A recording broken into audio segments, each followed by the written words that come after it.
Oke, kita mulai ya. Jadi saya akan coba menjelaskan mengenai kemiskinan, ketahanan pangan, dan perlindungan sosial di Indonesia. Slide berikutnya. Uh, Pada siang hari ini, saya akan mencoba ya menjelaskan apa itu konsep kemiskinan. Ya, konsep kemiskinan itu sendiri apa? Ya, memahami kemiskinan itu sendiri dan pengukuran Indonesia. Dan sebenarnya dalam waktu dekat kita berusaha melakukan perbaikan metode pengukuran ini, dan isu-isu perbaikannya apa saja nanti akan coba saya jelaskan. Yang kedua, saya akan menjelaskan seperti apa profil ya atau determinan kemiskinan dan ketahanan pangan di Indonesia. Jadi ini tentang cerita data-data kita, fakta-fakta kondisi terakhir. Kemudian selanjutnya, sebenarnya apa sih itu perlindungan sosial dan fungsinya dalam penurunan kemiskinan di Indonesia, dan kenapa perlindungan sosial ini penting? Karena banyak sekali ide tentang kemiskinan ini, bagaimana mengoptimalisasikan perlindungan sosial dalam percepatan pulang kemiskinan. Dan sistem perlindungan sosial di Indonesia seperti apa, dan masalah dan tantangannya, serta pelajarannya. Oke, selanjutnya, di dalam memahami kemiskinan ini, kita harus tahu apa sih sebenarnya metode pengukurannya. Next slide. Oke, di dalam memahami kemiskinan ini, jadi apakah kemiskinan itu? Ya, jadi kemiskinan itu diukur dari sisi kekurangan atas, ya, pengukuran kemiskinan itu di kekurangan atas kalori dan non kalori, atau makanan dan non makanan. Jadi kekurangan atas apa dan dari perspektif siapa kemiskinan itu. Jadi menentukan pendekatan dan strategi pengukuran untuk pengurangan kemiskinan itu dipakai dari ketidakmampuan untuk memenuhi kebutuhan dasar, ya. Jadi kebutuhan dasar hidup dengan ukuran metrik uang, ya. Jadi dimoneterkan. Jadi pendapat uang sama dengan utilitas atau kepuasan. Jadi ukuran uang ini biasanya ukuran moneter dari kebutuhan makanan, ya. Jadi kemudian berapa kebutuhan makan ini? Kebutuhan dasar itu ditentukan dari kebutuhan kalori makanan itu sendiri. Nah, di pengukuran sebelumnya banyak sekali, sekitar 50 komoditi makanan dan 50, lebih dari 56 komoditi non makanan. Dan komoditi makanan ini adalah untuk kebutuhan dasar hidup, dan kebutuhan non makanan juga untuk kebutuhan dasar hidup. Kemudian di definisi umum juga dipakai rendahnya kapabilitas masyarakat, ya. Jadi pendekatan kapabilitas atau fungsi, ya, ini biasa disebut oleh Amartya Sen, dan ketidakmampuan untuk berpartisipasi dalam komunitas, serta penilaian subjektif atau partisipatif tentang kesejahteraan itu sendiri. Tetapi di Indonesia kita menggunakan yang nomor satu, ya, ketidakmampuan untuk memenuhi kebutuhan dasar hidup dengan ukuran metrik uang pendapatan. Next. Oke, selanjutnya, slide selanjutnya mungkin bisa. Next, Bais. Oke, jadi pengukuran dengan metrik uang ini, ya, jadi itu diukur dari kemiskinan absolut dan kemiskinan relatif, ya. Jadi baris kemiskinan itu, garis Z itu, garis kemiskinan itu, ya, itu diukur dari garis kemiskinan absolut atau relatif. Kalau yang disebut dengan garis kemiskinan absolut itu berkaitan dengan kebutuhan dasar manusia dan pendapatan dibandingkan dengan pengeluaran. Jadi kalau di Indonesia pendapatan itu kita dekati dengan pengeluaran, ya, dengan rupiahnya 454.652 per kapita per bulan untuk kondisi Maret 2020. Kemudian dari total populasi, berapa kira-kira garis pendapatannya di bawah garis Z tersebut? Itu yang disebut dengan penduduk miskin sebenarnya. Kemudian ada juga kemiskinan relatif, ya, pemahaman atas kemiskinan dengan membandingkan standar hidup masyarakat dan menitik beratkan pada kesenjangan sebagai indikator utama kemiskinan. Jadi ambang batas bersifat arbiter dan tidak dapat dipakai dalam perbandingan global. Ini kalau kemiskinan relatif. Kita juga di Indonesia umum sampai saat ini kita menggunakan pengukuran kemiskinan relatif ini sebenarnya, ya. Tetapi yang relatif ini kita bisa nilaikan secara rupiah dan kita bisa bandingkan dengan dolar PPP, ya, Purchasing Power Parity. Jadi supaya bisa terbandingkan antar negara di dunia. Jadi umumnya kalau kayak World Bank dia menggunakan kemiskinan absolut seperti $1,9 ya purchasing power parity. Tapi kalau kita adalah 454.000 atau sekitar $2,5 purchasing power parity. Next. Selanjutnya kita juga bisa melihat di sini tahapan-tahapan metode pengukuran kemiskinan ya disebut dengan garis kemiskinan. Jadi metode yang terakhir yang dikerjakan oleh BPS yaitu metode tahun 98 ya, tahun 98. Jadi sebenarnya kita sudah mencoba mendesain antara BPS yang dan Bappenas, kemudian kita dari TNP2 Common Support untuk merubah pengukuran ini di tahun 2021 atau 2022 ke depan ya. Terus apa sebenarnya urgensi perubahan tersebut? Mari kita lihat metode pengukuran ini. Jadi tahapan pengukuran garis kemiskinan itu ya kita menentukan dulu garis kemiskinan sementara. Ya, garis kemiskinan sementara itu yang awalnya itu tahun 1998 ya. Kemudian garis kemiskinan sementara itu ya itu didekatkan dengan 1 plus inflasi ya. Jadi istilahnya inflasi kita berapa persen? Misalnya 5% ya. Jadi garis kemiskinan sementara itu ya naik sekitar 5% ya. Jadi misalnya 5% garis kemiskinan sementara tahun sebelumnya dikali 1 plus 5%. Jadi 1,05 dikali dengan garis kemiskinan sebelumnya. Itulah garis kemiskinan sementara berikutnya. Kemudian di garis kemiskinan sementara ini, teman-teman, kita ada namanya penentuan penduduk referensi. Sebelumnya penduduk referensi pengeluaran ini ditentukan dari 20% di atas garis kemiskinan sementara. Jadi misalnya angka kemiskinan Indonesia tahun sebelumnya misalnya 9,78 ya.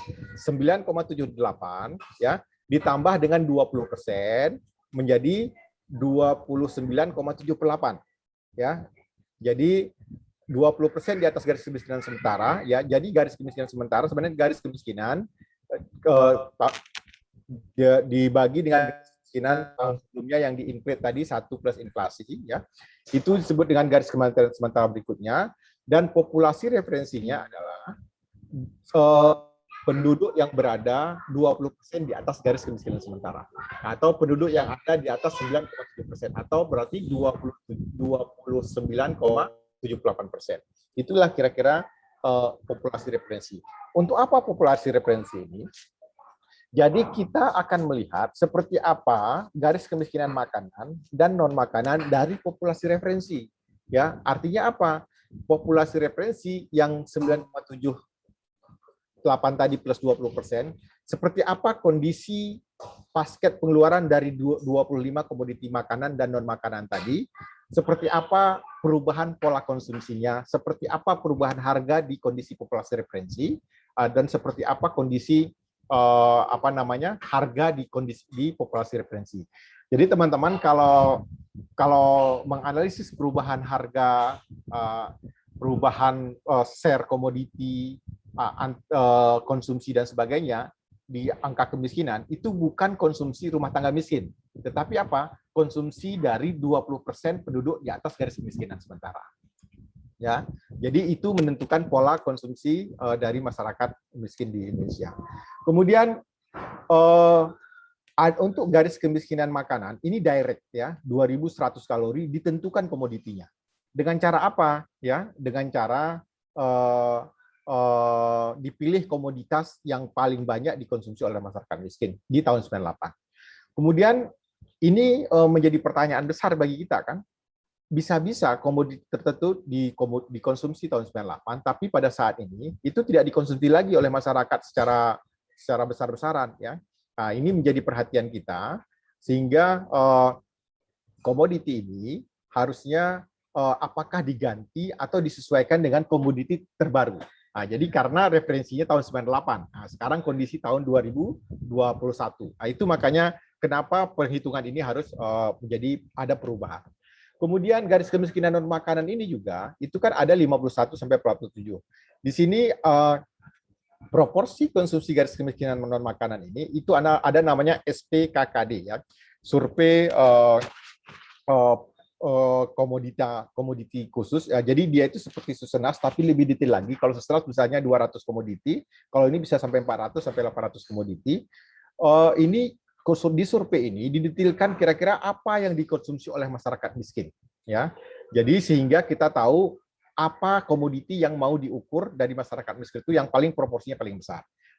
Untuk metode garis kemiskinan non makanan ini itu banyak sekali metodenya. Ada direct seperti yang dilakukan BPS ini, ada indirect. Indirect itu artinya apa? Jadi indirect itu ditentukan berdasarkan metode regresi. Jadi ditentukan ada upper bound atau lower bound dari dari konsumsi makanan kita. Jadi kalau konsumsi makanan kita 2.100 kalori itu misalnya 180.000 ya. Jadi kira-kira berapa konsumsi non makanan kita yang mendekati konsumsi makanan. Kemudian garis kemiskinan ini itu tambahan antar non makanan dan inilah yang menjadi ukuran yang di Indonesia. Jadi jumlah penduduk miskin itu adalah P0, P1, P2. Jadi P0 itu proporsi penduduk miskin, P1 itu angka kedalaman kemiskinan, P2 itu angka keparahan kemiskinan. Jadi ini memang agak detail saya sampaikan. Jadi ini sebenarnya sisi-sisi yang banyak sekali yang mungkin bisa jadi riset dari teman-teman untuk mengevaluasi metode tahapan-tahapan pengukuran kemiskinan ini di Indonesia. Selanjutnya, inilah angka head count index ya, angka kemiskinan kita berdasarkan cara pengukuran ini ya. Pergerakannya itu sangat-sangat kecil ya. Dari 10,64 tahun Maret 2017, sekarang ini September itu 10,19 ya. Jadi hampir tidak terjadi pergerakan yang signifikan sekali. Karena apa? Umumnya ya angka kemiskinan kalau sudah mendekati 10% ke bawah itu sudah jadi kerak gitu ya. Jadi kerak ini harus sangat sulit. Karena apa? Profil orang miskin itu sudah pendidikannya rendah, kemudian pekerjaannya mungkin semuanya sudah di informal, kemudian ada kecacatan, kemudian dan sebagainya, ada manula dan jadi semua kondisi penduduk miskin itu sudah sangat hard rock poverty istilahnya kalau di bawah 10%. Tetapi juga kita bisa perhatikan apakah karena metode pengukurannya seperti ini sehingga tidak bisa menurun, ataukah memang faktanya ya program-program kita tidak bisa mengarah kepada orang yang miskin ini sehingga tidak bisa menurunkan angka kemiskinan. Kemudian ini angka kedalaman poverty gap index ya. Poverty gap index ini artinya ya jarak dari garis kemiskinan ya terhadap rata-rata pengeluaran penduduk miskin ya. Jadi 1,75. Artinya apa? Angka ini biasanya bisa digunakan kalau seandainya kita ingin intervensi langsung berupa uang tunai kepada penduduk miskin ya. Sebenarnya berapa rupiah sih yang kita butuhkan? Ini angka ini bisa digunakan. Jadi 1,75 kali garis kemiskinan ya dikalikan jumlah penduduknya, itulah kira-kira kebutuhan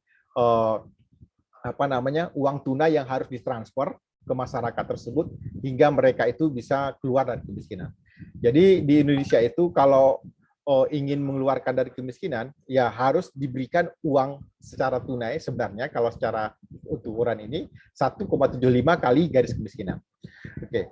Kemudian ada namanya angka poverty severity index atau angka keparahan kemiskinan. Jadi angka keparahan kemiskinan ini adalah itu cerminan dari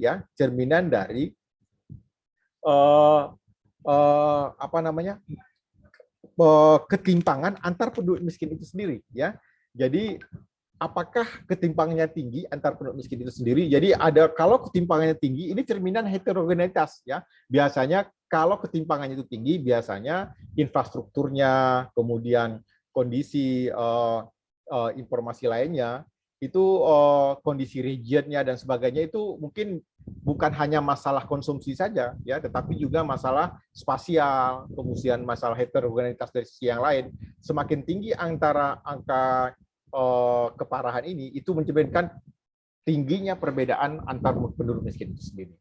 Jadi biasanya kalau daerah-daerah yang sulit seperti Papua dan sebagainya itu angka keparahan ini tinggi sekali. Selanjutnya, Kalau ada yang mau bertanya silakan aja langsung ya, nggak apa-apa, sedang proses. Jadi yang menarik lagi dari penentuan garis kemiskinan ini, ya, di global juga ditentukan namanya garis kemiskinan global, $1 per passing property, ya. Sejarah dan pengertiannya apa sih $1 per passing property, dan saat ini adalah $1,9 per passing property. Jadi lihat saja di SDGs ya. Jadi di SDGs itu berusaha mengurangi angka kemiskinan ya. Jadi tidak ada kelaparan di tahun 2030 ya. Jadi kelaparannya itu 0 ya. Jadi kalau kelaparannya itu 0 artinya pengeluaran per kapita Purchasing Properties kurang dari $1,9 PPP. Nah, sekarang kalau $1 PPP itu apa ya? Jadi secara data survei dari 31 negara ini dibuat oleh Bank Dunia ya. Data survei dari 31 negara digunakan untuk membentuk garis kemiskinan dunia ya. Ini surveinya. Kemudian garis kemiskinan diekstrapolasi ke 97 negara ya. Purchasing Property tahun 93 ya. Kemudian garis kemiskinan PPP 93 ini disesuaikan dengan data inflasi setiap negara untuk pembentukan garis kemiskinan tahun 1981 sampai tahun 2001 ya. Kemudian tahapan ini tingkat kemiskinan tiap negara dihitung secara individu menggunakan survei konsumsi yang tersedia dan data PPP diperbaharui ke tahun 2005, 2010, 2020 juga sudah diperbaharui.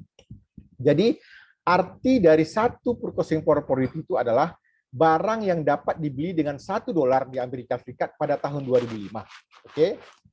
Kalau $1 itu, misalnya bila harga satu apel di Amerika Serikat adalah $1, sedangkan harga apel sejenis di Indonesia adalah Rp500, maka purchasing property-nya adalah 0,002 rupiah ya. Artinya apa?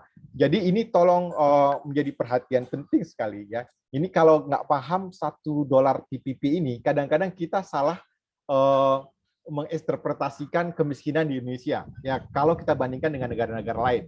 Jadi misalnya ya, jadi $1 PPP tidak dapat langsung dikalikan dengan kurs yang saat ini berlaku ya. Tetapi $1 PPP itu adalah ditentukan oleh World Bank nilainya, kemudian ditingkatkan nilainya itu menjadi tergantung inflasi di masing-masing negara. Jadi kalau di Indonesia itu $1 PPP itu sekarang ini sekitar Rp7.000 ya, 7.500 atau berapa. Jadi bukan 14.500. Jadi kalau kita mau bandingkan antar negara PPP kita, berarti bukan 14.000 kali 2, 30.000 per kapita per hari. Oke, ini penting konsepnya ya. Kemudian lanjutkan. Oke. Kemudian ada lagi pengukuran selain yang tadi, ya, yang konsumsi tadi. Kalau di Malaysia itu sebelumnya mereka itu menggunakan pendapatan, bukan konsumsi ya. Jadi kalau mereka menghitung pendapatan tahun 2016 saja mereka kemiskinannya sudah 0,6%, nggak sampai 1%. Apalagi dengan konsumsi. Kalau dengan konsumsi mungkin 0,00 berapa persen kemiskinan di Malaysia. Jadi kemiskinan multidimensi juga ada, ya. Jadi pengukuran kemiskinan itu bisa menggunakan kemiskinan multidimensi. Jadi ini kriterianya itu cut off ya. Itu kalau di Indonesia itu sudah coba dihitung oleh Bappenas ya. Kemudian jadi cut off-nya itu apa? Jadi dia itu ada kriteria ambang ya. Kriteria ambang itu atau cut off-nya. Kemudian indeks itu biasanya klasifikasi keluarga menurut BKKBN ini sejak tahun 90-an sudah pernah digunakan. Kemudian indeks tanpa penimbang juga ada. Itu contohnya kalau multidimensi itu contohnya apa? HDI atau IPM ya. Kemudian ada indeks dengan penimbang ya. Jadi misalnya MPI UNDP ya, jadi UNDP sudah pernah melakukan ini, atau kita juga pernah melakukan PPLS 2011 ya, PBDT 2015 itu sebenarnya multidimensi ya. Kemudian tetapi kalau di start PPLS itu kita gabungkan juga dengan Susenas ya. Jadi kita gabungkan dengan yang konsumsi ini. Jadi ada dengan PMT modeling ya. Jadi ada juga studi-studi kualitatif tentang ini. Jadi pengukuran kemiskinan multidimensi harus diperhitungkan dimensi apa yang harus dimasukkan. Di Indonesia atau di beberapa negara di dunia, jadi dia itu ada 3 dimensi utamanya. Jadi dimensi kesehatan ya, dimensi pendidikan, dan dimensi quality of life ya.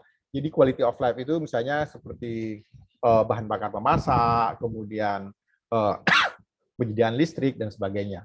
Jadi ini 3 dimensi, jadi umumnya itu yang digunakan dalam pengukuran kemiskinan multidimensi. Kemudian selanjutnya, kemudian bagaimana seharusnya dimensi-dimensi itu diukur ya. Jadi biasanya di pendidikan kesehatan dan standar hidup itu ini contoh yang dilakukan OPHI di Indonesia ya. Jadi dia itu mengukur lama bersekolah ya, kemudian partisipasi dalam pendidikan. Jadi lama bersekolahnya kalau memenuhi 1, kalau tidak memenuhi 0. Jadi dia itu kayak dummy variabel 1010 saja. Partisipasi dalam pendidikan ya, kemudian mortalitas anak di bawah 5 tahun ya, ada cut off-nya tinggi atau besarnya, kemudian tingkat nutrisinya, kemudian standar kehidupan itu diukur dari listrik, ketersediaan listriknya misalnya. Kalau umumnya kalau dulu kan ketersediaan listrik atau tidak, kalau sekarang itu enggak. Jadi konsumsi listriknya di atas 900 watt misalnya ya. Kemudian sanitasi ya, sanitasi yang layak, air minum yang layak ya, kemudian kondisi lantai, kemudian bahan bakar untuk memasak, dan aset ya. Jadi kepemilikan aset. Jadi itu ada cut off-nya semua. Jadi cut off-nya itu ada kesepakatan. Jadi memang tujuan utamanya kemiskinan multidimensi itu adalah membandingkan kemiskinan multidimensi ini dengan antar negara di dunia. Itu makanya biasanya UNDP itu serius sekali membuat ini antar negara supaya dia itu bisa membandingkan kondisi infrastruktur dasar dan sebagainya. Dan ini memang kalau sudah kita lakukan pengukuran ini di Indonesia, umumnya di perkotaan itu kalau dari sisi multidimensi itu jauh lebih rendah ya dibandingkan di pedesaan, dibandingkan angka pengukuran kemiskinan dengan metode konsumsi. Selanjutnya, oke. Jadi mengapa pengukuran kemiskinan itu penting? Jadi tujuannya ya, kemiskinan itu diukur ya. Karena apa? Sulit menentukan desain program kalau kita tidak punya targeting ya. Jadi mendefinisikan dan mengukur kemiskinan itu sulit karena kemiskinan adalah masalah yang kompleks. Namun hal itu penting untuk desain dan implementasi program ya, untuk pengentasan kemiskinan. Jadi kita harus ada ukuran supaya kita tahu siapa yang mau kita entaskan. Kemudian tujuannya lagi memformulasikan dan mengentaskan dan mengetes ya hipotesa tentang sebab kemiskinan itu sendiri. Jadi determinan kemiskinan itu apa sih sebenarnya gitu ya. Kemudian tujuannya adalah untuk menetapkan target yang terukur. Jadi kalau sebenarnya kenapa sih pertanyaan besarnya ya dalam 10 tahun belakangan ini Indonesia kok angka penurunan kemiskinan itu sangat-sangat rendah. Apakah karena programnya kurang tepat, karena targetingnya, atau karena apa ya? Atau karena sistem implementasi program. Itu mungkin kira-kira desainnya. Terus bagaimana mengetahui itu? Ya harus ada ukuran kemiskinan itu sendiri. Next. Selanjutnya, umumnya ya di negara-negara dunia biasanya kemiskinan itu sebelum tahun 2005 ke bawah itu umumnya memang 3 tahun sekali ya diukur angka kemiskinan. Tetapi kita sejak 2002 kita mengukur hampir setiap tahun angka kemiskinan itu. Malah di Indonesia sekarang setahun 2 kali. Jadi kemiskinan itu konsep pengukuran dan strateginya. Jadi konsepnya siapa yang miskin, mengapa mereka miskin, ini yang paling penting ya. Sehingga kita bisa memanfaatkan itu perencanaan, dimensi yang diukur itu apa, unit pengukurannya seperti apa, dan pendekatan yang digunakan seperti apa. Dan strategi pengentasan kemiskinan itu strateginya seperti apa, targetnya apa, dan intervensinya apa. Jadi ini bisa digunakan untuk perencanaan dan untuk pemantauan dan evaluasi. Nah, itu makanya konsep-konsep ini mungkin sekolah-sekolah seperti teman-teman di ruangan ini sangat bisa membantu dalam proses percepatan penanggulangan kemiskinan setelah memahami konsep-konsep yang digunakan, pengukuran dan analisanya, dan strategi pengentasan kemiskinan yang terjadi saat ini. Selanjutnya.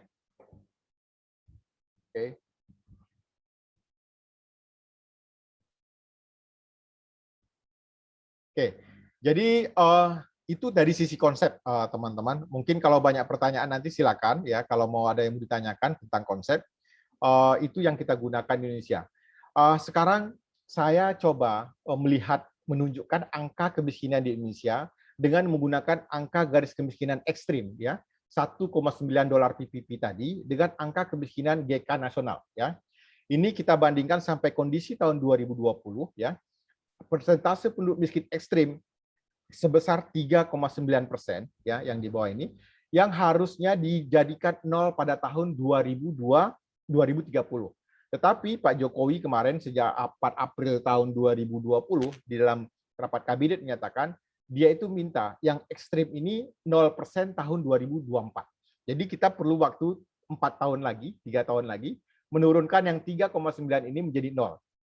Terus yang mana yang kita turunkan tadi? Yang konsep 1,9 PPP, yang 1 dolarnya itu sekitar 7.500-an ya.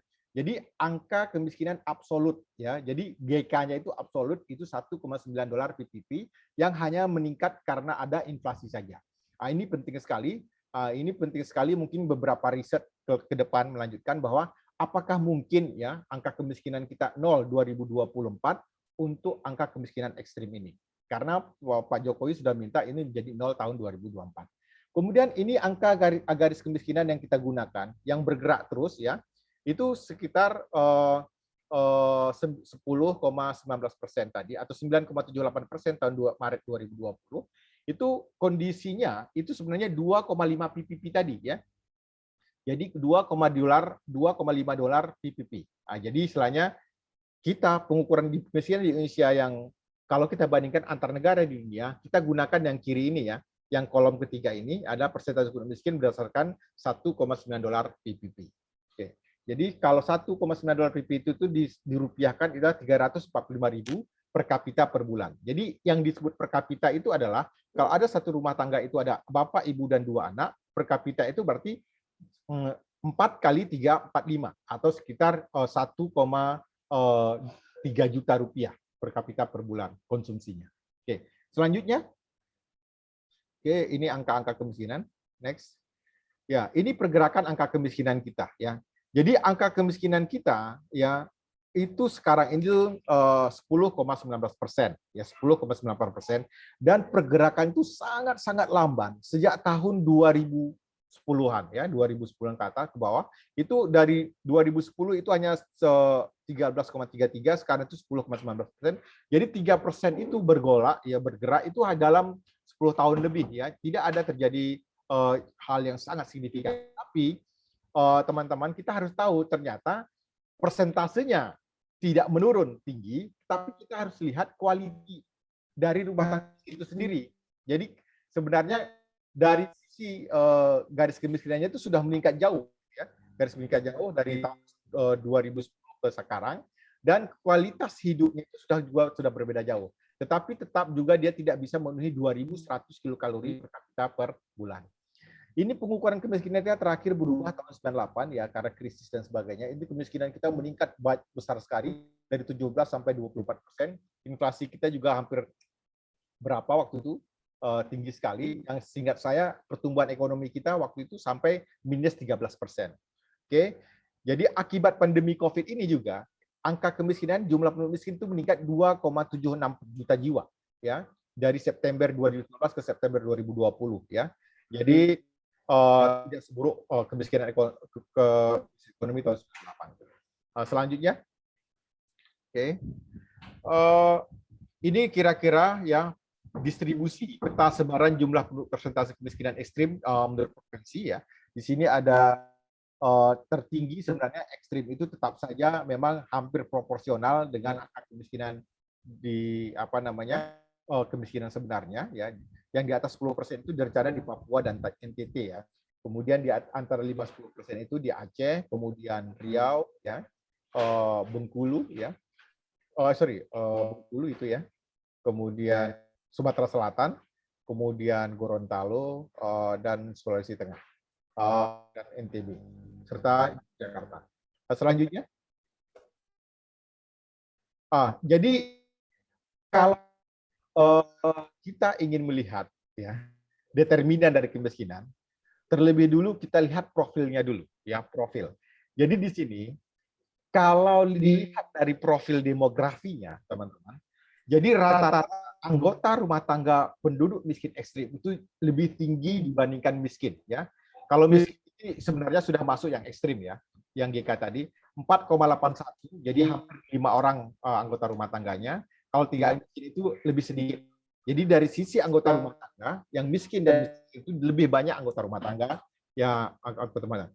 Kemudian usia sekolah, rata-rata anggota rumah tangga usia sekolah itu jauh lebih tinggi di miskin dan miskin ekstrim dibandingkan orang penduduk yang tidak miskin.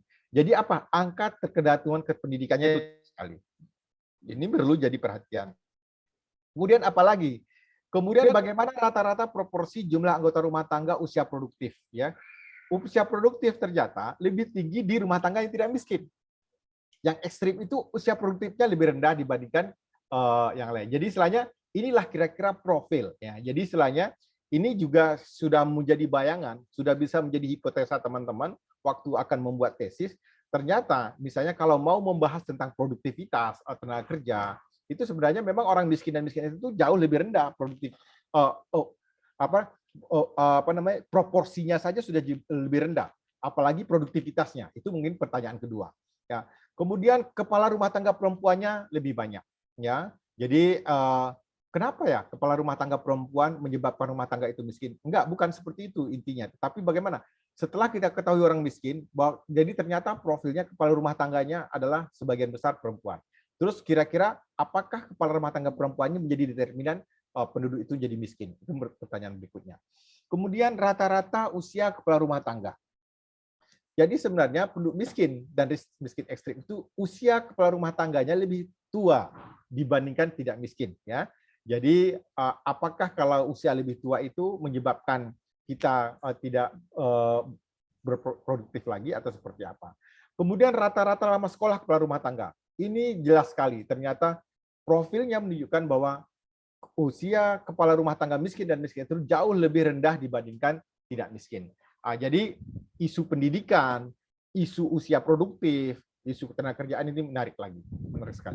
Ini isu dari sisi demografi. Selanjutnya kita lihat isu dari sisi ketenagakerjaan. Next. Bisa dilanjutkan, Pak? Oke, dari sisi ketenagakerjaan ya. Jadi pertama, kita udah tahu yang miskin dan miskin ekstrim tadi adalah proporsi usia produktifnya lebih rendah ya. Kemudian dan yang bekerja juga proporsinya yang tidak bekerja itu lebih besar ya, sampai 16%. Kemudian sebagian besar bekerja di sektor pertanian. Jadi istilahnya sektor pertanian kita ini adalah ladang orang miskin gitu ya. Kemudian industri kecil ya, kemudian lainnya. Jadi istilahnya sektor pertanian ini menjadi target kita untuk mencari solusi dalam percepatan kemiskinan. Kemudian status bekerja mereka seperti apa orang miskin dan miskin ekstrim ini sebagian besar kalau dibandingkan dengan tidak miskin ya, yaitu apa?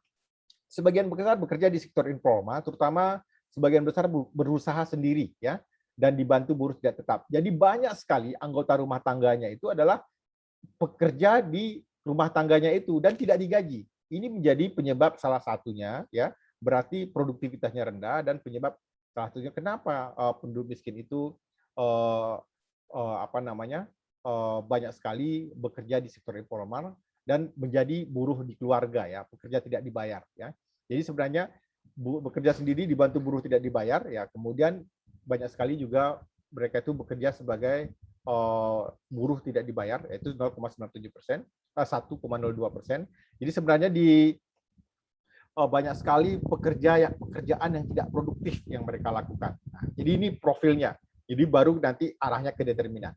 Selanjutnya dari sisi ketenagakerjaan sudah, dari sisi pendidikan ya. Dari sisi pendidikan, memang angka putus sekolah ya, angka putus sekolah itu untuk miskin dan miskin ekstrim itu sampai 73% untuk yang usia SMA. Jadi kalau ada 100 penduduk miskin ekstrim ya, itu hanya nggak sampai hanya 28 yang melanjutkan pendidikan ya, 73 itu tidak melanjutkan pendidikan ya.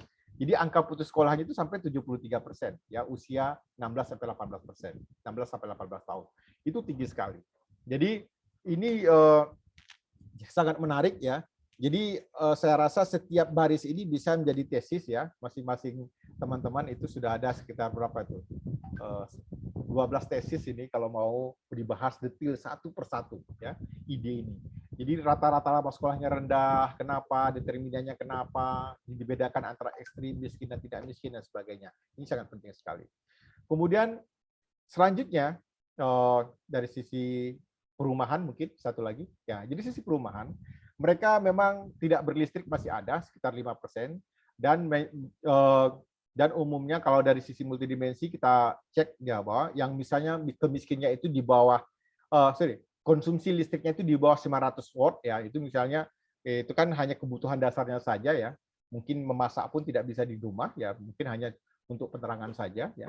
Nah, ini mungkin menjadi perhatian kita. Jadi kualitasnya itu kita tingkatkan. Jadi kalau dulu mungkin orang tidak berlistrik dengan listrik, sekarang itu berlistrik tapi di bawah 500 watt misalnya seperti itu.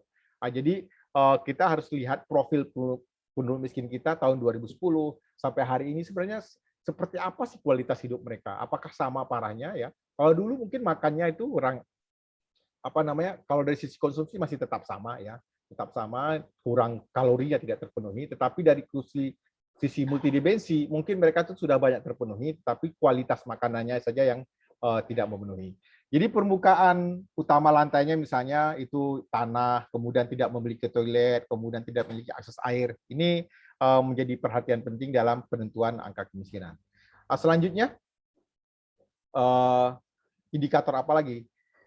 Dan dari sisi kesehatan, ya ini saya bicarakan stunting karena stunting ini sudah jadi hot issue kita. Ya, jadi kondisi stunting di Indonesia sebelumnya kan tahun 2013 itu kan 37%. Itu hampir sama dengan kondisi di Afrika sebenarnya. Jadi dari 100 penduduk kita, ya penduduk balita di bawah 5 tahun itu 37% stunting. Nah itu kan parah sekali. Jadi di tahun 2019 sudah sekitar 27 ya. Ini sebenarnya kemajuan yang sangat besar. Mudah-mudahan ini bisa karena stunting ini ya itu besar sekali pengaruhnya terhadap perekonomian masyarakat, dan umumnya stunting ini sangat berkorelasi dengan kemiskinan. Tetapi banyak juga di Indonesia itu penduduk yang menengah ke atas juga stunting. Kenapa?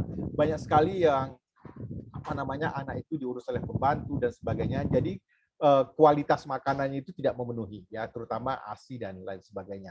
Jadi ini banyak sekali isu-isu terbaru tentang stunting ini. Tetapi di stunting ini kita juga mendapatkan datanya dari Sesdas ya, riset kesehatan dasar yang ada di Indonesia. Selanjutnya dari sisi stunting, karena kita bicara juga dengan keterangan. Jadi COVID ya.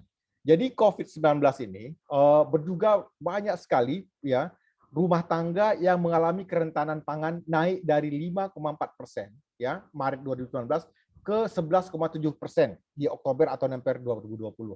Jadi COVID ini banyak menyebabkan kerentanan pangan di masyarakat kita. Kenapa? Karena banyak pembatasan bekerja, kemudian jaga jarak dan sebagainya, dan banyak juga yang berdampak negatif terhadap pendapatan mereka. Sehingga kerentanan pangan itu meningkat 5,4 sampai 10,7% di tahun 2020. Ini sumbernya ada di bawah. Selanjutnya, ini kita hubungkan dengan kerentanan pangan, kemiskinan kerentanan pangan.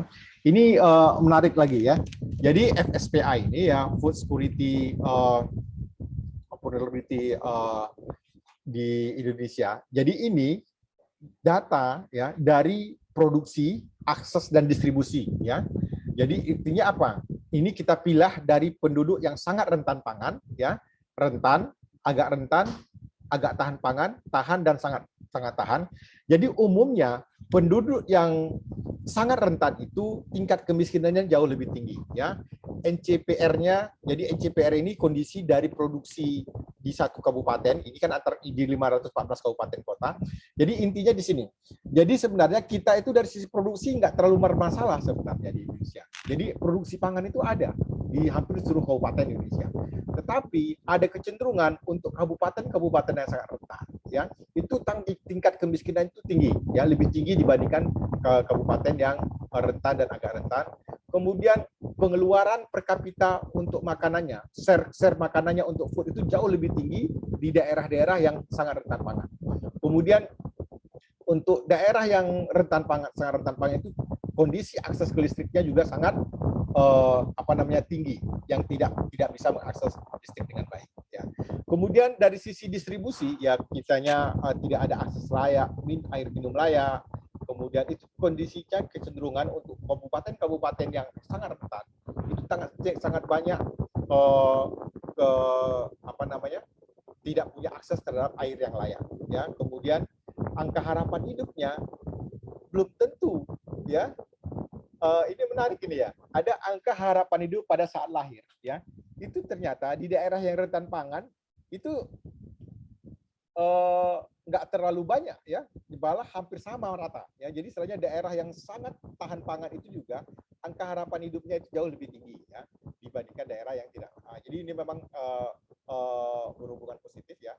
Kemudian rasio nakesnya juga cenderung lebih rendah di sana, rata-rata lama pendidikannya juga cenderung lebih rendah, dan angka stuntingnya cenderung lebih tinggi itu daerah-daerah yang rentan pangan. Selanjutnya, ini informasi kita gabungkan antara data ketahanan pangan dengan data stunting dan data PODES ya kemarin itu. Jadi kemudian kontribusi indikator terhadap komposit ya. Jadi istilahnya sebenarnya untuk data sangat untuk daerah-daerah yang angka stuntingnya tinggi ya, cenderung memang sangat angka ketahanan pangannya juga rendah ya. Tapi setelah kita lihat ternyata distribusinya hampir merata. Artinya apa? Untuk daerah yang rentan dan tidak rentan ternyata angka stuntingnya tetap tinggi semua. Nah, tetapi juga untuk kondisi produksi memang untuk daerah-daerah yang sangat rentan pangan kondisi produksinya itu 4,9 artinya lebih rendah kemampuan berproduksinya dibandingkan daerah-daerah yang tahan pangan. Tetapi untuk stunting itu terdistribusi merata seluruh Indonesia. Untuk daerah rentan dan tidak rentan ternyata tidak sangat berhubungan dengan stunting. Jadi stunting ini ternyata bukan hanya kondisi produksi, tetapi proses kita bagaimana kita melakukan penanganan atau pelayanan terhadap anak itu. Jadi istilahnya kebutuhan dasarnya itu apakah sudah terpenuhi dari makanan-makanan sehingga pola pemberian ASI-nya, ketelatenan dalam proses memberikan mereka dalam konsumsi pangan. Selanjutnya,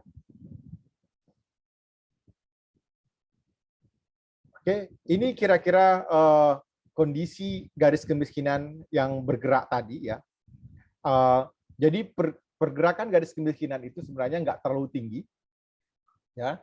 Garis kemiskinan makanan dan non makanan ya hampir standar itu sekitar makanan itu 76%, non makanan itu 26% ya. Perubahan garis kemiskinan makanan itu 4% lebih ya. Jadi terjadi kenaikan harga pangan di kita. Itu yang antara September 2019 ke 2020. Jadi kenaikan harga pangan itu jauh lebih tinggi dibandingkan non pangan. Ini sebenarnya ingin dijelaskan itu saja. Selanjutnya, jadi makanan itu sangat banyak. Jadi kontribusi komoditi makanan terhadap garis kemiskinan. Jadi dari komoditas-komoditas yang digunakan konsumen, jadi sebenarnya beras itu sampai ada 16% di perkotaan, ya, dan sampai 21% di pedesaan, ya. Jadi istilahnya apa? Jadi kondisi kemiskinan itu sebenarnya kebutuhan makannya itu sebenarnya kenapa tidak bisa terpenuhi, terutama dari beras, ya. Dan menariknya di sini ada rokok, kretek dan filter. Jadi orang miskin itu dan rentan itu ternyata besar sekali konsumsinya terhadap rokok. Dan bayangkan saja ya, rokok itu mungkin satu keluarga itu tidak dikonsumsi oleh semua anggota rumah tangga. Sedangkan beras itu sebenarnya dikonsumsi oleh semua anggota rumah tangga. Jadi sebenarnya rokok ini lebih besar dibandingkan dengan beras ini. Kalau kita mau bayangkan. Kalau beras itu anggota rumah tangganya ada 4. Kalau rokok itu anggota rumah tangganya ada 4 misalnya. Itu rokok itu mungkin bapaknya saja ya yang konsumsi. Sedangkan untuk beras tadi dikonsumsi oleh 4. Kalau ini diperkapitakan berarti rokok itu yang lebih tinggi sebenarnya, tetapi hanya dikonsumsi oleh orang-orang tertentu saja.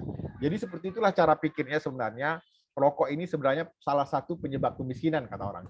Tapi sebenarnya iya juga memang. Jadi kemiskinan itu karena konsumsinya diubah ke rokok. Selanjutnya, ini berhubungan dengan ketahanan pangan. Next. Ya. Jadi penduduk miskin kita terbesar itu adanya di pedesaan. Nah, tetapi fakta-fakta ini perlu menjadi menarik bagi kita. Tingginya penduduk miskin di pedesaan ini sampai 56% penduduk miskin kita ada di desa, ya. Sedangkan penduduk total semuanya di perkotaan. Apakah kita berusaha merubah pedesaan kita menjadi perkotaan, atau bagaimana mendistribusikan pendapatan itu terdistribusi di pedesaan? Ya, jadi itu menjadi penting sekali. Apa kira-kira kebijakan yang pas? Kalau di Cina misalnya, mereka itu punya kebijakan yang di luar mainstream. Jadi misalnya gini, kalau ingin melihat meningkatkan mengurangi kemiskinan, katanya konsumsi ditingkatkan. Nah, jadi mereka itu kadang-kadang berusaha bagaimana meningkatkan konsumsi masyarakat dengan apa? Apakah melakukan transfer tunai dan sebagainya. Itu kira-kira. Jadi mayoritas penduduk miskin kita tinggal di pedesaan, sementara mayoritas penduduk kita tinggal di perkotaan di Indonesia saat ini. Selanjutnya, teman-teman, jadi rata-rata pengeluaran konsumsi bahan makanan pokok rumah tangga, ya. Bahan makanan pokok rumah tangga ini artinya apa? Diproduksi dan dibeli rumah tangga. Ya, jadi misalnya kayak padi-padian, ya. Kalau padi-padian, ya, itu per kapita rupiah per minggu per rumah tangga itu sekitar Rp66.000, ya. Itu kalau padi-padian. Ya. Sedangkan yang dibeli itu sekitar Rp55.000. Ya, jadi istilahnya apa? Lebih banyak yang diproduksi, ya, diproduksi dan dibeli di rumah tangga itu totalnya 66.000, ya. Ternyata yang dibeli itu 55.000. Jadi sekitar berapa? Hampir 80%-nya itu adalah dibeli oleh rumah tangga yang di kanan ini. Jadi ini artinya seperti apa? Jadi sebenarnya, ya, kita itu sangat tergantung juga dari distribusi di pasar. Kita itu belum bisa memproduksi semuanya sendiri. Dan memang tidak diminta kita memproduksi sendiri, tapi bagaimana kita bisa melakukan spesialisasi agar kebutuhan kita ini bisa terpenuhi secara total. Jadi ini kira-kira rata-rata pengeluaran bahan makanan pokok rumah tangga untuk konsumsi makanan dan non-makanan. Untuk total makanan ini, yang terbesar sebenarnya ini, ya. Coba lihat paling bawah, makanan dan minuman jadi 224.000, ya. Jadi kita konsumsi kita sudah bergerak ke makanan dan minuman jadi. Itu banyak sekali. Jadi yang itu makanya kita sangat tergantung ke pasar swalayan sekarang, pasaran modern, ya, yang memproduksi barang-barang yang belum tentu kita butuhkan, tapi sekarang itu jadi kebutuhan ini mendesak juga, ya, karena makanan dan minuman jadi ini banyak sekali sekarang produksinya, dan mudah-mudahan masyarakat miskin juga bisa mengaksesnya dengan harga jauh lebih murah. Selanjutnya, kira-kira informasi apa lagi yang bisa saya sampaikan, karena saya ingin lihat profilnya, ya. Jadi proporsi keseimbangan bahan pokok, ya. Jadi ini yang menarik lagi gini. Ternyata ini daging, saya lihat dagingnya 58,47. Jadi kalau ada 100 rumah tangga di Indonesia yang mengkonsumsi daging seminggu yang lalu hanya 58%-nya, ya. Kalau ada 100 rumah tangga, 58 yang konsumsi daging seminggu yang lalu. Tetapi padi-padian sampai 97%, ya.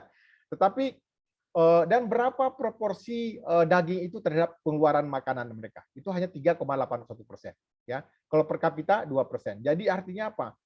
Ini yang harusnya kita gerakkan, ya, untuk hal-hal daging, susu dan sebagainya. Ini bisa nggak proporsi ini lebih besar lagi? Karena itu mahal. Nah, kemudian ini juga berhubungan dengan pola konsumsi kita, dan ini yang sudah turun-menurun, dan makanan yang harusnya kita distribusi makanan itu tidak dilakukan perubahan atau pergerakan, ya. Oke, next selanjutnya. Oke, data-data lagi. Ini kira-kira kondisi perkembangan harga, ya. Jadi perkembangan harga kondisi terakhir. Jadi memang di April tahun 2020 itu kebutuhan itu memang yang paling naik itu cabai, ya, minyak goreng, minyak curah, dan minyak goreng bermerek. Jadi sebenarnya informasi-informasi ini Bapak Ibu kami sampaikan juga langsung ke Pak Wakil Presiden, ya, di dalam acara-acara untuk sidang kabinet kita sampaikan, tapi nggak sedetail ini, ya, tapi kita pilih. Jadi sebenarnya dia itu akhirnya tahu sebenarnya apa fakta-fakta kondisi profil rumah tangga miskin kita, dan apa sebenarnya kebijakan yang pas yang dilakukan dalam penanganan mereka ini, gitu kan. Jadi harga-harga ini juga ini di sidang kabinet itu selalu dipertimbangkan pergerakan-pergerakan ini, apakah suplainya nggak cukup, apakah benar misalnya kita impor produk padi ya dan dari luar, beras dari luar, dan kenapa kita impor, karena apakah karena harganya tidak memenuhi dan sebagainya. Jadi memang harga-harga ini kan memang ini paling tinggi itu kayak beras itu ya mungkin di Maret atau April atau Mei tahun 2020 ya, di awal-awal pandemi, tapi setelah itu harga masih sudah mulai standar kembali. Nah, selanjutnya profil apa lagi yang bisa kita sampaikan? Oke, ini jadi program bantuan terkait pandemi COVID yang mencakup 60% Indonesia. Ini banyak sekali program-programnya. Nanti ini bisa dibaca sendiri. Oke, selanjutnya. Oke, next. Oke, ini program sembako ya. Jumlah penerima, kemudian ini bahan pangan sembako. Next, selanjutnya ini bisa dibaca aja nanti. Next, yang paling penting kan konsep ya. Terus ini pemanfaatan dana bansos yang kemarin, ini pemanfaatan dana bantuan PKH. Next, selanjutnya. Oke. Ini pemanfaatan dana bantuan BST, silakan. Ini program-program yang kita jalankan, yang kita evaluasi. Selanjutnya. Oke. Selanjutnya terus. Jadi ini.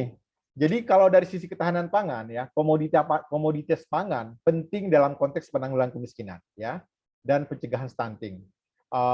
Jadi pertama, sumber karbohidrat, beras atau bahan pangan lokal lain seperti jagung, pipih, dan sagu ini perlu ya dioptimalkan. Jadi kadang-kadang di persepsi pangan ini sekarang ini sayangnya effortnya itu sangat kurang ya, karena ini seharusnya harus dilakukan karena kebutuhan dasar masyarakat itu kan nggak harus dari beras saja untuk karbohidrat. Kemudian sumber protein hewani seperti telur, ayam, dan ikan segar ini penting sekali. Jadi saya coba cek beberapa data yang untuk daerah-daerah yang pesisir di Indonesia, umumnya angka stuntingnya lebih rendah dibandingkan daerah-daerah non pesisir. Ini bisa menjadi perhatian apakah karena harga ikan murah dan sebagainya. Itu juga bisa jadi riset ya, teman-teman. Kemudian sumber protein nabati, kacang-kacangan termasuk tempe dan tahu ini penting sekali. Sumber vitamin itu sayur-mayur dan buah-buahan.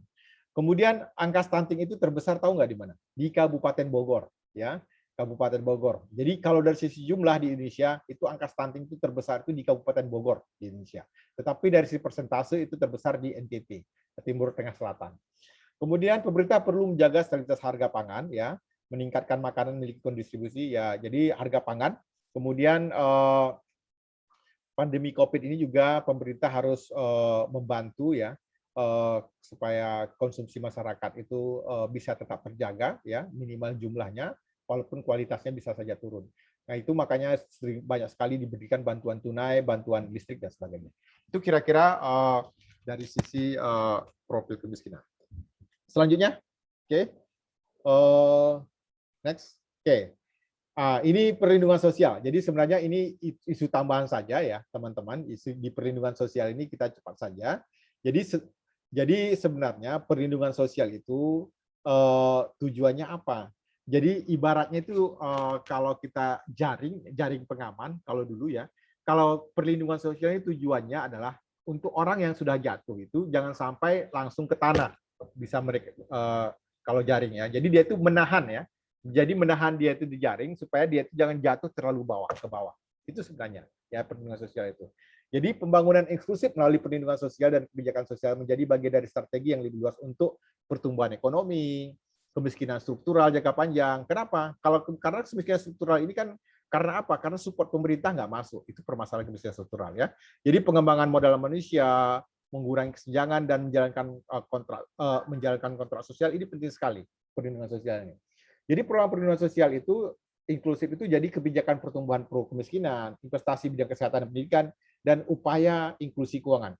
Jadi sebenarnya perlindungan sosial ini adalah jaring pengaman dari masyarakat kita supaya dia itu jangan jatuh dan jatuhnya itu sampai menyebabkan mereka itu tidak bisa kembali lagi. Nah, jadi istilahnya perlindungan sosial itu hanya untuk menahan. Ya. Next. Dan banyak sekali perlindungan sosial ini yang efektivitasnya masih kita belum optimal ya. Selanjutnya. Oke, jadi peran perlindungan sosial itu adalah mengangkat hambatan pembangunan manusia dan ekonomi karena berbagi risiko. Artinya apa? Jadi memenuhi kebutuhan dasar dan menerapkan ya hak dasar yang harus dipenuhi dalam pembangunan manusia.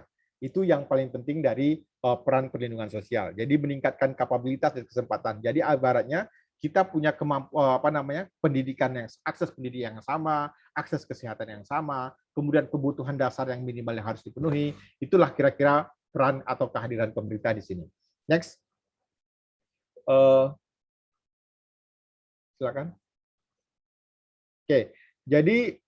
Jadi menjamin kesejahteraan sosial itu ada negara, pasar, dan keluarga. Jadi intinya bagaimana tekanan terhadap pasar itu karena globalisasi, ya integrasi ekonomi dan internasionalisasi itu menyebabkan kerentanan bagi masyarakat. Ya, jadi perlindungan keluarga itu jadi penting ya. Misalnya urbanisasi dan perubahan struktur keluarga, budaya kerja dan sebagainya ini menjadi penting. Jadi intinya apa? Institusi dari negara, pasar, dan keluarga itu menjamin kesejahteraan individu. Ya, jadi kesejahteraan sosial itu harus dijamin dari tiga institusi tadi, negara, pasar, dan keluarga. Jadi intinya pemerintah bagaimana menjamin kebutuhan sosial tadi dengan cara apa? Dengan cara menjaga keluarga dan pasar ya agar seimbang. Jadi kebutuhan dasar dari makanan ya, kesehatan, pendidikan itu bisa terpenuhi. Next. Selanjutnya, dimensi utama perlindungan sosial itu ada kategorinya itu berupa bantuan atau insurance ya. Kemudian ada tipe dan ukurannya, ada subsidi, komoditas, PS transfer tunai. Kemudian ada tersasar, PR semesta, jadi biasanya atau targeting atau semesta. Indonesia umumnya targeting ya. Pengaturan institusinya ada lokal atau terpusat dan strategi graduasinya atau reintegrasi programnya itu ada dalam masyarakat atau pasar tenaga kerja. Jadi moral hajat, PS ketergantungan. Jadi kadang-kadang banyak sekali pengamat mengatakan bahwa bantuan sosial ini terlalu besar kita berikan ke masyarakat. Ternyata tidak. Jadi bantuan sosial kita berikan ke masyarakat itu kalau digabung-gabung ya setelah kita evaluasi hanya sekitar 16-24% dari total konsumsi masyarakat. Nah, jadi sebenarnya tidak seberapa bantuan sosial yang kita berikan ke masyarakat walaupun ada namanya program BPNT dan lain sebagainya. Next. Selanjutnya.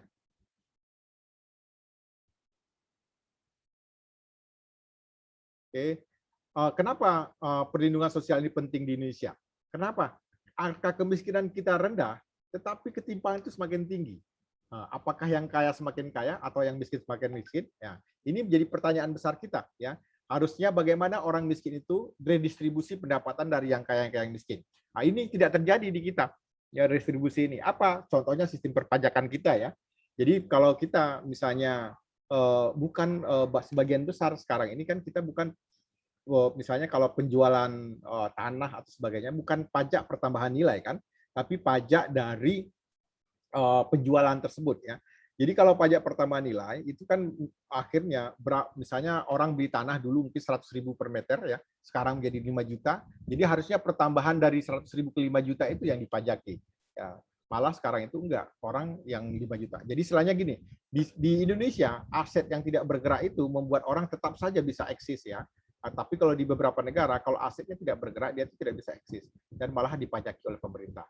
Jadi ini penting sekali, sehingga banyak sekali aset-aset kita tidak bergerak, sehingga apa? Orang kaya itu tetap saja menyimpan asetnya, tidak dijalankan di sektor real, sehingga perekonomian itu tidak bisa berjalan dengan baik. Selanjutnya, mengapa perlindungan sosial itu penting? Yang kedua, mengurangi kemiskinan dan ketimpangan. Itu makanya kita butuh perlindungan sosial tadi, ya. Ya, karena menunjukkan bahwa dari hasil riset OECD bahwa belanja sosial yang memadai dapat menurunkan kemiskinan secara signifikan. Jadi kalau belanja sosial itu lebih tinggi, maka kemiskinan itu bisa turun lebih optimal. Selanjutnya, informasi lain lagi, ini ya, mengapa individu dan rumah tangga untuk jatuh atau bertahan dari kemiskinan? Jadi begini, jadi rentan sekali penduduk kita. Kalau garis kemiskinan naik 20% saja dari 400.000 tadi menjadi 550, maka orang miskin kita meningkat dari 27 juta menjadi 48 juta atau 17,92. Jadi hampir 2%, hampir 3/4 kalinya meningkat ya. Jadi saya dari 10 menjadi 17,94. Tapi kalau garis kemiskinan kita naikkan sampai 60%, 6 kali lipat ya. 1,6 kalinya saja. Itu angka kemiskinan kita hampir 100 juta ya, 96,59 juta. Inilah rentan sekali penduduk miskin kita. Jadi karena ada sakit, bencana, karena manula, itu makanya jaminan hari tua juga sangat penting. Jadi teman-teman di demografi ini dan pendudukan ini sangat-sangat penting ini kontribusinya, riset-risetnya dalam penanggulangan kemiskinan, karena memang pertambahan umur juga sangat berpengaruh terhadap kemiskinan. Kemudian pekerjaan juga sangat berpengaruh terhadap kemiskinan di Indonesia. Next, selanjutnya. Mencegah individu yang rumah tangga jatuh atau bertahan dalam kemiskinan. Jadi gini, dalam 1 tahun saja, antar tahun dari 100 penduduk miskin yang tetap menjadi penduduk miskin itu hanya sekitar 43. Kemudian 47-nya itu sudah keluar, tetapi ada yang turun lagi menjadi orang miskin sekitar, ya kalau ada miskinnya itu turun 1%, ya jadi ada sekitar 53 atau 54 orang lagi jatuh kemiskinan. Jadi inilah kondisi miskin kita di Indonesia yang parah sekali, ya. Jadi rentan sekali naik turun ke dalam kemiskinan. Next, selanjutnya. Ini alasan-alasan kenapa perlindungan. Jadi alasan lagi ya apa? Berkontribusi pada pertumbuhan ekonomi melalui peningkatan produktivitas kerja serta kohesi dan stabilitas sosial dan sebagainya. Selanjutnya, oke, next. Itu makanya alasan. Kemudian investasi pada anak-anak, ya, stunting tadi. Jadi tingkat pengembalian transport sosial yang tinggi karena perlindungan sosial berikan dukungan bagi anak sekolah. Jadi ini penting sekali, ya. Jadi perlindungan sosial ini sangat penting, terutama untuk anak-anak dan manula, ya. Apalagi untuk anak-anak, karena anak-anak yang bisa mendapatkan kualitas pendidikan yang sama, kesehatan yang sama, dan sebagainya, ini akan menyebabkan mampu bersaing di masa-masa berikutnya. Next. Oke, jadi sistem perlindungan sosial di Indonesia seperti apa keadaan sekarang ini? Jadi kita ada kondisi tahun sebelum 98, kemudian itu broad based economic development, sistem jaminan sosial bersifat eksklusif waktu itu, ya, 98. Kemudian setelah 98 krisis finansial dibentuk jaring pengaman sosial. Jaring pengaman tadi bagaimana hanya jaring, ya, yang membuat orang itu tidak jatuh langsung sampai ke bawah, tapi jatuhnya itu bisa muncul lagi ke atas dengan memberikan bantuan-bantuan yang bisa menahan mereka ke jatuh yang lebih dalam. Kemudian tahun 2000-an, ya, kita itu jadi negara pengimpor minyak, sebelumnya eksportir, jadi pengurangan subsidi, ya. Pengurangan subsidi BBM dan reformasi program perlindungan sosial, ya. Kemudian saat ini program berkelanjutan sebagai sarana untuk keluar dari kemiskinan antar generasi.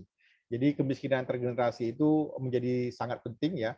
Ini juga sangat penting riset bagi teman-teman bagaimana mengatasi kemiskinan antar generasi, ya. Next, selanjutnya. Ini sejarahnya perlindungan sosial di kita. Silakan. Oke. Jadi bagaimana evolusinya, ya? Kalau dulu sebagai opsi kebijakan, sekarang itu menjadi kewajiban pemerintah, ya, karena sudah ada undang-undangnya, ya, Undang-Undang Nomor 13 2011 juga tentang fakir miskin, ya. Kemudian program yang berfokus pada jangka pendek, jaring pengaman sosial dulu, sekarang ini jangka panjang, ya, unsur jangka panjang. Kalau dulu, ya, itu tahun 98, apa namanya, beras rastra dan sebagainya itu dulu hanya operasi pasar, hanya tujuannya adalah untuk menahan saja agar masyarakat itu tidak harganya itu terlalu mahal. Tapi sekarang ini sudah menjadi bantuan berkelanjutan seperti bantuan pangan non tunai. Dan sesuai dengan Sustainable Development Goal atau SDGs, menghilangkan kelaparan di tahun 2030. Next, selanjutnya. Oke, jadi komponen sistem perlindungan sosial itu, kalau dulu bantuan sosial, non-kondisional dan non-kondisional, jadi bantuan sosial itu fokus pada pengentasan kemiskinan, ya, kondisional dan non-kondisional. Jadi seperti kesehatan, sembako, pendidikan, ini instrumennya adalah DTKS. Sekarang itu sudah bergerak ke jaminan sosial, ya, untuk semua warga negara Indonesia. Jadi seperti apa JKN untuk semua penduduk, ya, BPJS tenaga kerja dan dana pensiun. Jadi JKN bertujuan mencapai cakupan universal pada saat ini telah mencapai 84%. JKN itu, ya, 221 juta jiwa dari 270 juta jiwa, ya. Di 42%-nya adalah pemegang polis bersubsidi. Oke, next, selanjutnya. Pergerakannya seperti apa sistem perlindungan sosial di Indonesia? Oke, jadi pesasarannya memang berbeda-beda. Ada yang administratif, ya, kemudian ada komunitas dan ada self targeting, ya. pendaftaran murni. Jadi ketiga metode ini bisa digunakan untuk program perlindungan sosial, tetapi penyasaran administratif ini harapan kita ke depan. Jadi yang basis data terpadu yang kita gunakan saat ini itu menggunakan penyasaran metode PMT tadi ya. Jadi penyasaran administratif ya dari data-data. Coba kita selanjutnya ya. Jadi data ini kita kumpulkan 40% penduduk kebutuhan terendah, dan dari 40% penduduk kebutuhan terendah, angka kemiskinan hanya 10,19, tetapi 25%-nya sudah menerima KPS, KKS, dan KIP dan Rastra, dan 38%-nya sudah mempunyai JKN ya. Jadi dari 97 juta data ini atau 27 juta rumah tangga ini sudah mendapatkan bantuan sekitar 38% bantuan JKN. Dan ini ke depan harusnya diperbaiki lagi data ini, karena tujuannya apa? Ya kan universal targeting tadi, jadi istilahnya ada yang bisa dibantu pemerintah dan ada yang harusnya inisiasi sendiri dari masyarakat. Selanjutnya, jadi masalah dan tantangannya beberapa slide lagi ya, teknikalnya ya. Dari masalah secara teknikalnya ya, itu mungkin DTKS terakhir itu 2015, ini perlu diperbaiki. Dari secara politis ya, jadi political ekonominya ini sangat banyak sekali ya teman-teman. Jadi butuh koordinasi yang lebih baik di seluruh level pemerintahan.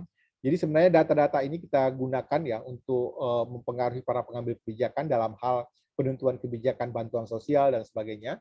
Karena semuanya itu kan harus ada hubungan eksekutif dan legislatif ya. Jadi dulu anggaran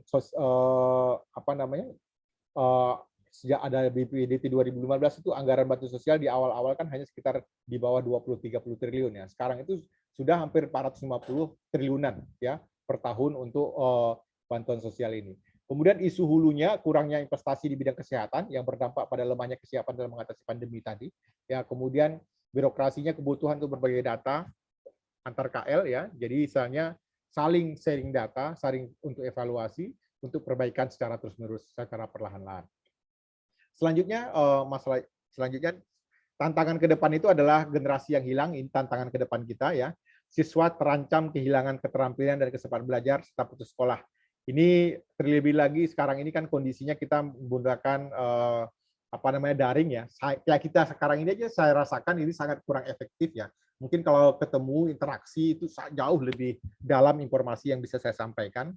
Tetapi ini betul-betul tekstual, jadi istilahnya konteks-konteks di balik ini mungkin butuh pertanyaan dari teman-teman. Kemudian dari sisi dunia yang berubah dengan cepat, mengantisipasi krisis ini menjadi penting ya untuk bagaimana mengimplementasikan program ini lebih baik dan lebih tepat. Selanjutnya, teman-teman, silakan. Oke, next. Jadi pelajarannya ya. Oke, lingkungan yang mendukung ya, sistem data yang kredibel butuh kapasitas teknikal ya, dukungan spesifik, interoperability, program dan kebebasan dari kepentingan politik. Jadi ini yang harusnya kita lakukan penguatan ya, supaya program-program kita ini lebih bagus ke depan dalam penguatan kemiskinan. Kemudian perlu pemutakhiran dinamis dari sisi data-data ini ya, supaya dari sisi proses pemutakhiran data, dari sisi sistem, kemudian dari sisi survei, dari sisi sumber daya manusia ya, supaya kita bisa menguatkan data untuk penerima program bantuan sosial ke depannya. Next. Oke. Kemudian keberlangsungan sistem, kemudian di sini ada belajar pensiun ya, kemudian cakupan pensiun hari tua, cakupan jaminan hari tua, dan bantuan sosial untuk lansia. Jadi keberlangsungan sistem ini penting sekali. Jadi perluasan cakup dan pertumbuhan pengeluaran jaminan sosial masih sangat lambat saat ini. Jadi jaminan hari tua memang di kita ini masih sangat lemah. Jadi kalau bisa jangan tua di Indonesia. Tapi mudah-mudahan dalam 3-5 tahun ini kita juga bisa jaminan untuk masyarakat kita di Indonesia. Next, selanjutnya. Oke, keberlangsungan sistem bantuan sosial. Oke, ini udah lanjut. Jaminan sosial kita sudah mulai mengarah paling besar ya. Jadi jaminan sosial. Jadi gini, teman-teman harus bedakan apa itu bantuan sosial dan apa itu jaminan sosial. Jadi memang satu slide sebelumnya, maaf ya. Jadi sekarang kita bergerak ya. Jadi negara-negara OECD itu bergerak ke jaminan sosial semua, bukan bantuan sosial ya. Jadi mudah-mudahan kita juga ke depan kita bergerak dari bantuan sosial ke jaminan sosial. Jadi karena bantuan sosial ini hanya jangka pendek, tapi jangka menengah dan panjang itu sebenarnya semuanya itu ke jaminan sosial. Next. Oke. Sedikit lagi. Oke. Selanjutnya. Oke. Jadi jaring pengaman sosial itu fleksibel sesuai kebutuhan, yaitu oke. Menggunakan bukti untuk memperbaiki sistem perlindungan sosial itu penting sekali ya teman-teman. Karena ini perlu riset-riset lanjutan dari teman-teman di ruangan ini bagaimana keputusan berbasis bukti. Jadi kami di TNP 2K kerjakan kami itu selalu membuat riset-riset yang berhubungan dengan bagaimana memperbaiki semua program, mekanisme program, Rastra menjadi BPNT dan sebagainya. Itu perlu kita lakukan perbaikan. Next, selanjutnya. Oke, jadi semua kebijakan. Terima kasih teman-teman. Mungkin satu slide berikutnya, satu slide lagi. Jadi ini beberapa literatur ya, mungkin tentang pengukuran kemiskinan. Mungkin bisa di tnp2k.go.id bisa di-download, ada working paper kami dan ada juga policy brief tentang bagaimana pengukuran kemiskinan internasional, PS standar nasional. Ini semua sengaja kita kita publikasikan walaupun masih di internal, kadang ada memang beberapa terbit di jurnal-jurnal nasional dan internasional. Mudah-mudahan ini bermanfaat bagi teman-teman. Terima kasih Bu Dwini. Maaf bila ada kekurangan. Ini kurang interaktif mungkin keadaannya ini karena Zoom ya. Jadi mudah-mudahan bermanfaat yang saya jelaskan. Terima kasih. Wassalamualaikum warahmatullahi wabarakatuh. Waalaikumsalam warahmatullahi wabarakatuh. Silakan, ada pertanyaan nggak?